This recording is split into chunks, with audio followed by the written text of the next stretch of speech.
Monterey aveva acceso la scintilla. Woodstock diventa l'incendio. Agosto 1969. Una fattoria nello stato di New York. Un evento che avrebbe dovuto attirare 50.000 persone.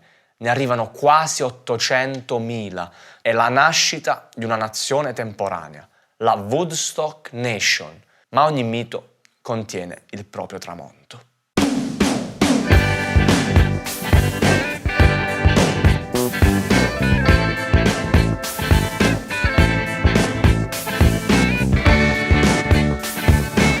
Si dice che Monterey sia stato l'evento più puro della storia del rock, ma già 2 anni dopo quella purezza è diventata intuizione industriale. Il successo di Monterey accende un faro su quella che fino a poco prima era considerata avanguardia controculturale. Manager e discografici comprendono che la scena hippie non è soltanto utopia, è mercato. Il caso di Janis Joplin è emblematico. Dopo la rivelazione di Monterey viene avvicinata da Albert Grossman e Clive Davis. Le offrono tutto, ma a una condizione: lasciare i Big Brother and the Holding Company. È il primo strappo evidente nel codice hippie di fedeltà comunitaria. La psichedelia, da movimento etico, diventa moda globale. Ed in questo clima nasce Woodstock. E nasce quasi per caso. La cittadina di Woodstock, nelle Catskills Mountains, è da anni rifugio artistico. Qui vivono Peter Yarrow, poi Albert Grossman, poi Bob Dylan. Il nome inizia a circolare. 2 giovani ambiziosi, Artie Cornfield e Michael Lang, sognano di costruire uno studio di registrazione proprio lì e inaugurarlo con un grande concerto. Dopo aver letto sul Wall Street Journal un annuncio surreale, cercasi idee capitali illimitati, incontrano i finanziatori John Roberts e Joel Rosenman. L'idea dello studio interessa poco, l'idea della festa sì. Il progetto prende forma. In 12 mesi diventa realtà. Gli organizzatori pensano: se vendiamo 50.000 biglietti sarà un successo. Arrivano circa 800.000 persone. Le strade si intasano. Il biglietto perde senso. La fattoria di Max Yasgur a White Lake vicino Bethel diventa epicentro di una nazione spontanea. Il festival si chiama ufficialmente An Aquarian Exposition, 3 Days of Peace and Music. È metà agosto 1969. Il secondo giorno un acquazzone trasforma il campo in un mare di fango, eppure non esplode violenza. Si crea una comunità temporanea. Giovani da ogni angolo d'America convivono, condividono cibo, ripari, musica. La line-up è una fotografia totale del rock del 69. John Baez porta il folk politico, Sly and the Family Stone il funk psichedelico, 10 Year After il blues elettrico velocissimo, Crosby, Still, Nash Young a West Coast armonica, Grateful Dead, Jefferson Airplane, Country Joe and the Fish, l'acid rock. The Who con Tommy dimostrano che la rock opera può vivere davanti a 500.000 di persone. Joe Cooker trasforma White a Little Help from My Friends in un inno epico.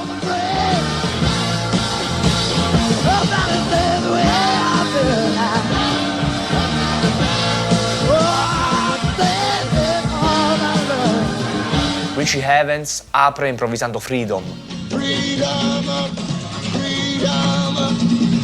Sometimes I feel like I'm almost gone.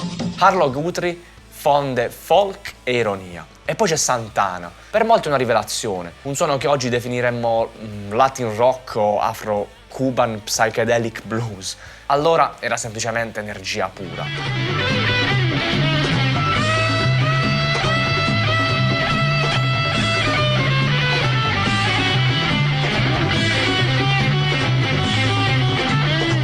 In questa massa sonora c'è un dettaglio cruciale. Il rock fino a quel momento non aveva bisogno di essere diviso in sottogeneri. A Woodstock convivono stili diversi ma percepiti come parte di un'unica esperienza generazionale. È l'industria che poco a poco segmenterà il mercato, dividerà classifiche, creerà scaffali separati nei negozi. A Woodstock esiste ancora un'unità. Uno dei momenti meno raccontati ma storicamente fondamentali è l'esibizione dei Creedence Clearwater Revival. Provenienti dalla East Bay, guidati da John Fogerty, sono già una macchina radiofonica perfetta. Nel 69 pubblicano Bayou Country, Green River e un Willie and the Poor Boys, Proud Mary, Born on the Bayou, Fortunate Son, e sono già inni. Eppure Fogerty giudica scadente la performance notturna, tanto da impedirne l'inclusione nel documentario. Così la loro presenza viene quasi rimossa dalla memoria collettiva. E qui entra in gioco la macchina mitologica. Il film documentario, diretto da Michael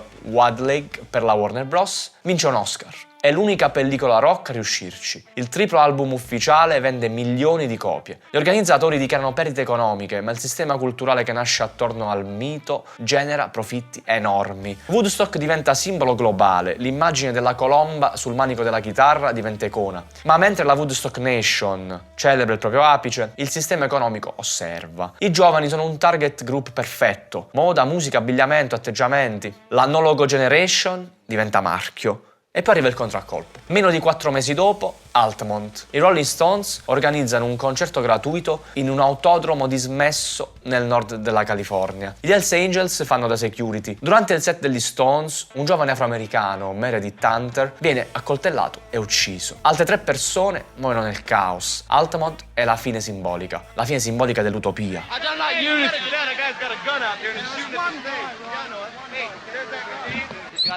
Hey people! Hey people! Come on, let's be cool!